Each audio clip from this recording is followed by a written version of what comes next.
با سلام به شما معدیان عزیز. میخوایم ببینیم که دستورالعمل تبصره ماده 100 چه نکاتی رو میگه. بریم با هم بررسی کنیم. خب ببینید عزیزان، دستورالعمل تبصره ماده 100 به شماره 200-112-37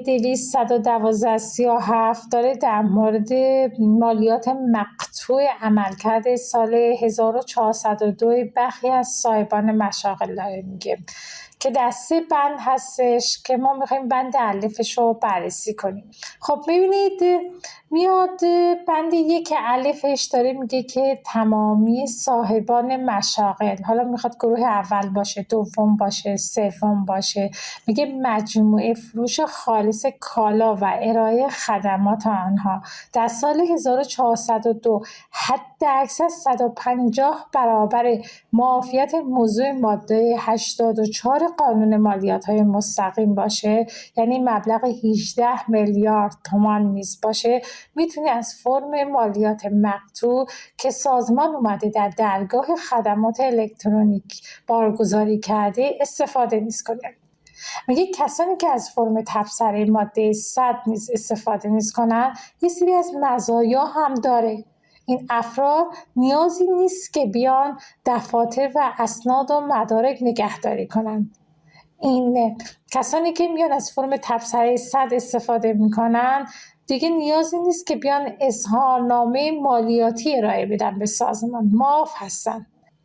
اومده در تبصره 100 بنده 1 الف اومده چی گفته؟ اومده گفته که یه سری افراد هستن، یه سری صاحبین مشاغلی هستن که نمیتونن از فرم تبصره ماده 100 نیز استفاده کنن. میگه که معدیانی که میزان فروش کالا و ارائه خدمات آنها در سال 1402 بیش از مبلغ 18 میلیارد تومان نیست هستش.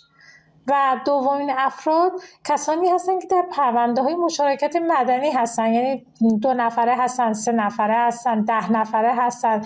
میگه مجموع درآمد مشارکت آنها بیش از 36 میلیارد تومان نیز باشد هم اینها هم نمیتونن از فرم تبصره ماده 100 نیز استفاده کنند. و همچنین قسمت سومش داره میگه معدیانی که تا تاریخ 25/3/1403 برای آنها فرم تبصره ماده 100 بارگذاری نشده کلا بیخیال بشن، برن اظهارنامه مالیاتی نیز بزنن. البته با توجه به تمدیدی که سازمان نیز اومده کرده برای اظهارنامه مشاغل، من فکر میکنم این موضوع خود به خود لغو نیز میشه. بند 2 الف چی داره میگه؟ بند 2 داره میگه که سازمان میاد با توجه به اطلاعات و سوابق معدی میاد این فرم تبصره ماده 100 رو در درگاه خدمات الکترونیکی به نشانی همون مای تکس میاد بارگذاری نیز میکنه و میگه که اگر فروش و درآمد خالص اون معدی کمتر از فروش و درآمد واقعی معدی نیز باشه، معدی اینجا مکلف است که فروش واقعیش رو به صورت دستی در سامانه چیکار کنه؟ درج نیز کنه. یعنی بیاد به صورت دستی بیاد فروش واقعیش رو ثبت بزنه. و بند 3 الف چی میگه؟ داره در مورد این صحبت میکنه که میگه مالیات مقطوع که بر اساس فرم همون تبصره 100 یک دستورالعمل قطعی هسته. حالا اگر معدی نمیخواد بپذیره این فرم تبصره ماده 100 رو، هیچ اشکال نداره، بیاد اظهارنامه مالیاتیشو تا 31/3/1403 چیکار کنه؟ به سازمان تسلیم نیز کنه.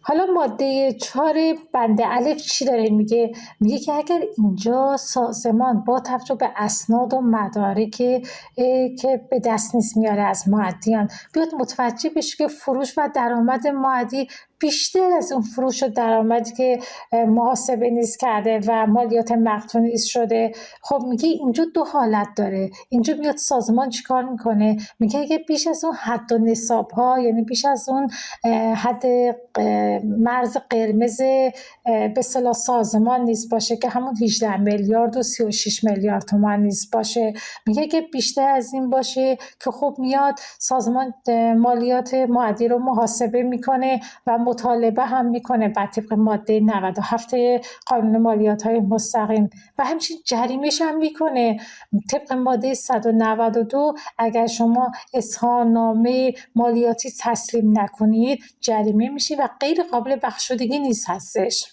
و همچنین از امکانات کلیه معافیت‌ها و نرخ صفر هم نمیتونید استفاده کنید و مشاغل هم طبق ماده 101 قانون مالیات‌های مستقیم یک معافیت هم دارن و اینم نمیتونن مؤدیان عزیز استفاده نیز کنن. این حالت اولش بود. حالت دومش چی میگه؟ میگه در صورتی که کمتر از حد و نصاب موضوع بنده 1 نیست باشه، مبلغ مابالتفاوتی که بیش از 15% باشد و این مابالتفاوت رو چیکار میکنه؟ میاد از مؤدی مطالبه نیز میکنه، ولی جریمه ماده 192 قانون مالیات‌های مستقیم نخواهد شد. خب این از بند 4. حالا بند 5 چی داره میگه؟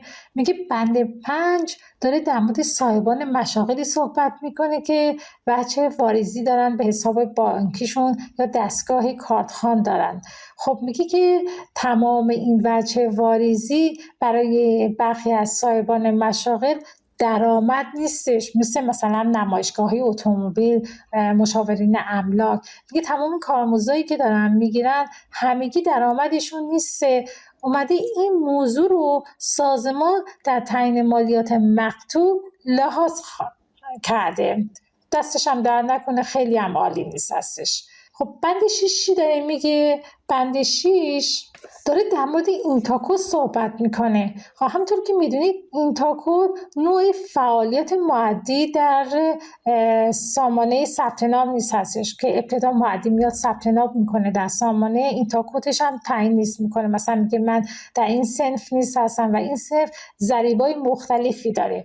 خب میگه که اگر سازمان با توجه به اسناد و مدارک بیاد بررسی کنه که ببینه موضوع فعالیت مثلا مؤدی در سامانه ثبت نام که مبنای مالیات مقطوع قرار داده با موضوع واقعی مؤدی که فعالیتش در آن سال مغایرت نیست داره، بنابراین اینجا میاد چیکار میکنه؟ مابالتفاوت مالیات مقطوع رو میاد چیکار میکنه؟ با توجه به صدور برگ قطعی از مؤدی مطالبه نیست میکنه.